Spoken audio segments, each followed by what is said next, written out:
A white family's vacation started with an ugly display of arrogance when they demanded to switch seats, refusing to share a row with a black man. But their smugness quickly turned to shock when, moments later, the same man stood at the front of the plane and picked up the intercom to deliver the pilot's announcement. Subscribe to Stories Unfolded for more tales of justice, humility, and unexpected twists. This story will leave you speechless. The sun was just beginning to rise, painting the sky in soft hues of orange and pink as travelers bustled through the busy terminal of Gate 14 at Atlanta International Airport. Families with suitcases in tow hurried toward their departure gates, while business people in crisp suits sipped coffee and checked emails. Among the crowd stood James Carter, a 38-year-old commercial pilot who was about to board the very plane he'd be flying. James was the picture of professionalism, tall, confident, and dressed sharply in his pilot's uniform, complete with gleaming gold epaulets on his shoulders. As a seasoned aviator with over a decade of experience, James had flown countless flights around the world. But today's flight, from Atlanta to Miami, was special. It marked his final flight before taking some well-earned vacation time to visit his family. Despite his composed exterior, James was a humble man. He loved his job, not for the prestige, but for the freedom it gave him. The chance to soar above the clouds and see the world from a perspective most people never would. However, James was also no stranger to the subtle, and sometimes not so subtle, prejudice he faced as a black man in a field still dominated by white pilots. Over the years, he'd learned to navigate those moments with quiet grace, but he never forgot how they made him feel. As James made his way toward the boarding gate, carrying his small pilot's bag, he paused briefly to survey the passengers already gathered in the waiting area. Among them was a white family of 4, a father, mother, and their 2 teenage children, seated together and chatting animatedly. The father, Robert Henderson, was a sharply dressed man in his late 40s with an air of self-importance. His wife, Linda, wore a designer scarf and sunglasses perched on her perfectly styled hair, while their children, Carter and Megan, scrolled through their phones. The Hendersons were heading to Miami for a lavish beach vacation, and their excitement was evident. But beneath their polished exterior lay an unmistakable sense of entitlement.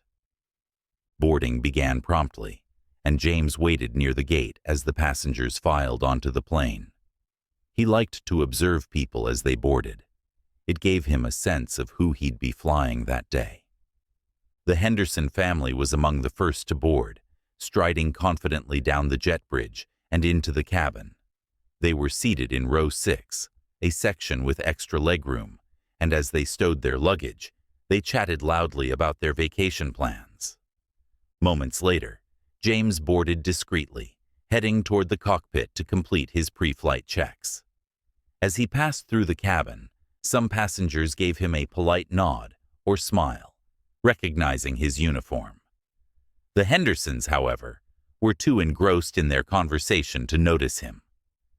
A few minutes later, another passenger entered the plane, a tall black man in his early 40s, dressed casually in jeans and a button-down shirt.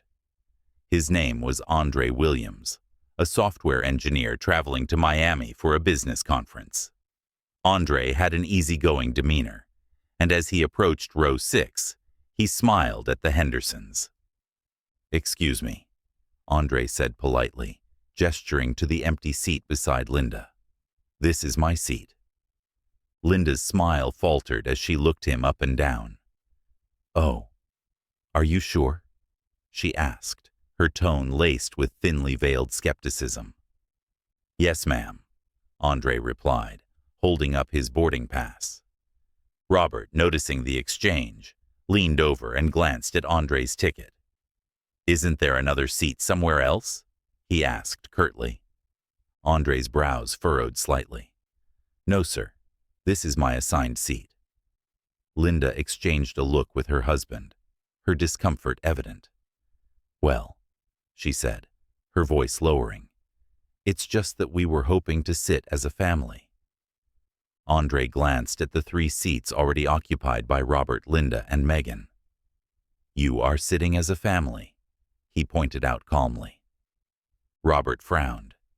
You know what I mean, he said, his tone growing sharper. Can't you ask the flight attendant to switch you with someone else? By now, a few passengers nearby had begun to notice the interaction, their expressions a mix of confusion and unease. Andre remained composed, though he could feel his patience wearing thin. I'm not sure why my sitting here is a problem, he said evenly, but this is my seat, and I'd like to take it. Linda sighed dramatically, turning to the flight attendant who was assisting passengers a few rows ahead. Excuse me, she called, waving her hand. The young flight attendant approached with a polite smile. Is there something I can help you with? She asked. Yes, Linda said quickly, her voice tinged with annoyance. We were wondering if there's another seat available for him. She nodded toward Andre without making eye contact. The flight attendant glanced at Andre, then back at Linda, her smile faltering. I'm sorry, ma'am, but the flight is full. Every passenger is seated in their assigned seat.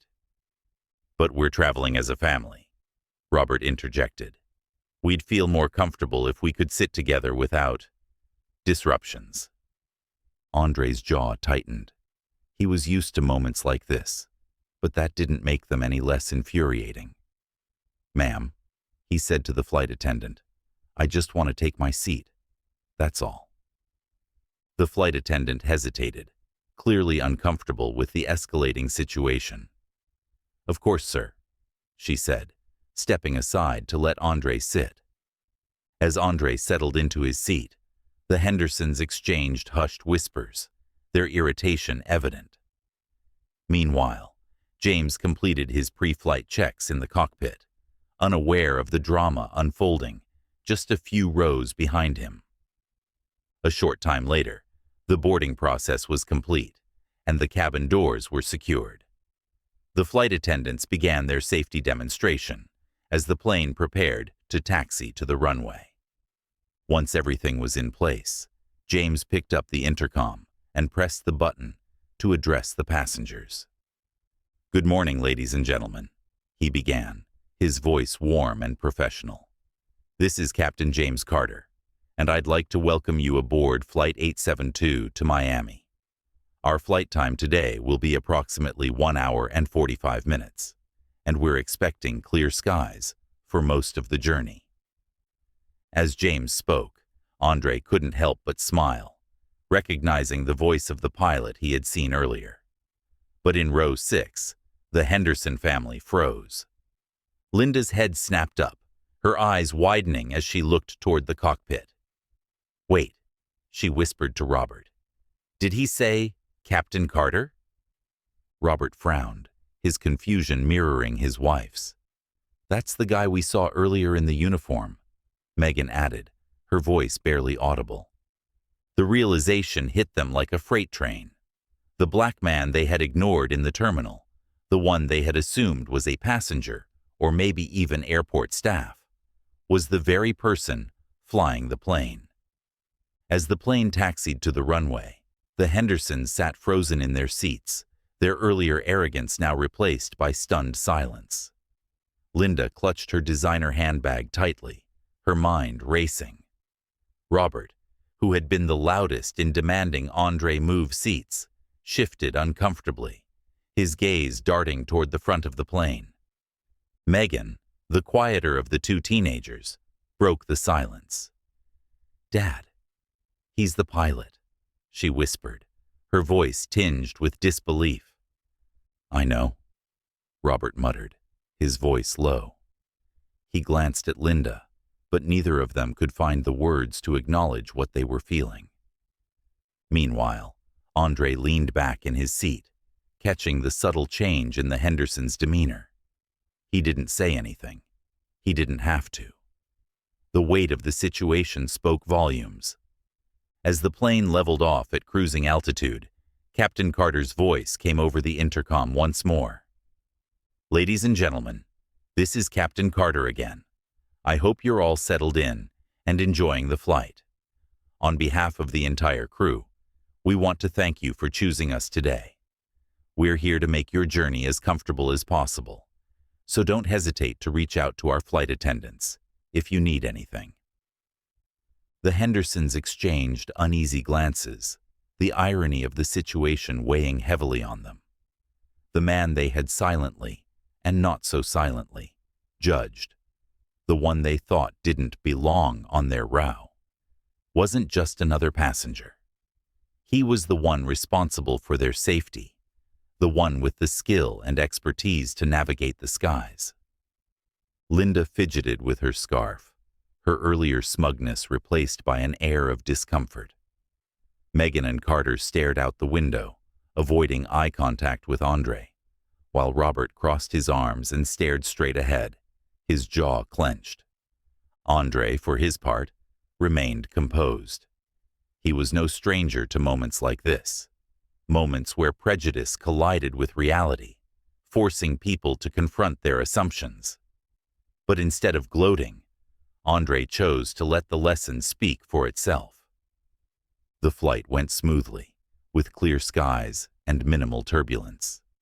As the plane began its descent into Miami, Captain Carter's voice came over the intercom once more. "Ladies and gentlemen, we're beginning our descent into Miami International Airport. The weather is a pleasant 82 degrees with sunny skies. On behalf of myself and the crew, I'd like to thank you for flying with us today. It's been a pleasure having you on board, and we hope to see you again soon. Please remain seated with your seatbelts fastened until we've reached the gate." When the plane landed and taxied to the gate, passengers began gathering their belongings, preparing to disembark. Andre waited patiently as the line moved forward, letting the Henderson family go ahead of him. As they stepped into the jet bridge, the family froze once more. Standing just outside the cockpit, Captain James Carter greeted each passenger with a polite smile and a firm handshake. "Thank you for flying with us," James said warmly, his eyes meeting each person's gaze. When it was the Hendersons' turn, their unease was palpable. Robert hesitated before extending his hand, his face flushed. Thank you, Captain," he mumbled, avoiding James's eyes. James shook his hand firmly, his calm expression unwavering. "My pleasure," he replied, his voice steady. Linda stepped forward next, her smile forced and her tone overly cheerful. "Wonderful flight," she said quickly, not waiting for a response before hurrying down the jet bridge. Megan and Carter followed closely behind, both avoiding James's gaze entirely. Finally, Andre approached, nodding at James with a knowing smile. "Captain Carter," he said, his tone respectful. "Mr. Williams," James replied with a slight grin. "Safe travels." Andre chuckled softly and stepped into the jet bridge, leaving the Hendersons behind. As the Hendersons made their way through the airport, the weight of their earlier behavior hung over them like a cloud. Megan, still processing what had happened, finally broke the silence. "Mom, Dad, do you think he knew?" she asked hesitantly. Robert sighed heavily. "He knew," he admitted, his voice tinged with regret. Linda nodded, her expression subdued. We shouldn't have acted that way," she said quietly. Carter, the youngest, looked at his parents with a rare seriousness. "Do you think he judged us the way we judged him?" "No," Robert said after a long pause. "And that's what makes it worse." This story is a powerful reminder that prejudice and assumptions can blind us to the truth, and that everyone deserves respect, regardless of how they look or where they come from. The Hendersons learned this lesson the hard way, and though it left them humbled, it also gave them a chance to reflect and grow. How often do we let our biases cloud our judgment? Let this story inspire us to think twice, to treat others with dignity, and to remember that the world is full of surprises and people who defy expectations. If this story resonated with you, don't forget to like, share, and subscribe to Stories Unfolded. Let us know in the comments where you're watching from, and remember, kindness always soars above prejudice.